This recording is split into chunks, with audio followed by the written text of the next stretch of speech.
Blowing stuff up and hitting the Authority where it hurts. That's my game.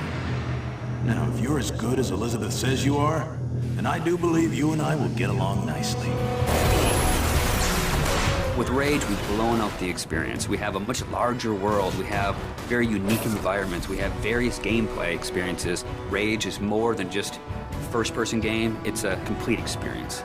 We're known for making this straightforward action shooter, and we kept that. But then we added on top of it this deep and meaningful story.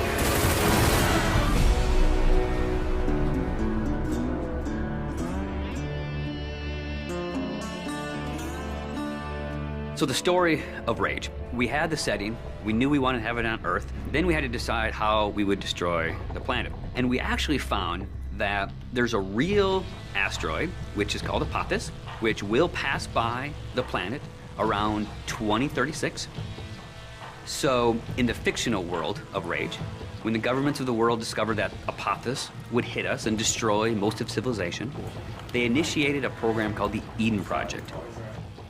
So the game starts out where you are an Ark survivor. You are one of those people buried in 2036. Your Ark emerges from the ground 100 years later. Unfortunately, you're the only one that survives in your Ark. So when you step out, you are alone. And it's this post-apocalyptic world that you rise up in, and it's this twisted version of the reality you used to know, and you really don't know what to expect. Current position unknown. There's mutants and there's bandits, you know, and there's groups of settlers trying to survive. You people are only trouble. Now be on your way. The world has moved on, and it has its own thing going. We don't give the character a name or a face that's unique to the story. We want the player to jump in and actually add his own identity into that character. So when you step out of your Ark in Rage, you have no idea what your role in the bigger conflict will be. At first, all you are worried about is surviving. And you team up with some settlers, and you're doing some odd jobs. So here's what I need you to do. So you're not just going from one area to an airlock to the next area. It is an open world. It's believable in a sense. And it's the story and the characters and the setting that really delivers the gameplay. You're driving across these landscapes, and you're going visit people here, and they're giving you jobs to do. And as you head out of your safe zone, you enter like a combat area.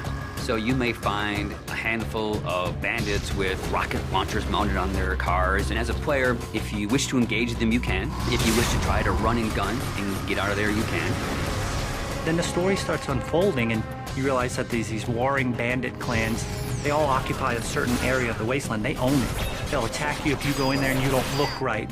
Then the same thing with the towns. If they don't know you, they're going to treat you like an outcast. Well, will you look here? New face, a new body. Oh, I am so glad I got out of bed this morning. You start learning about these crazy mutants who they don't even like each other, much less you, much less the bandits.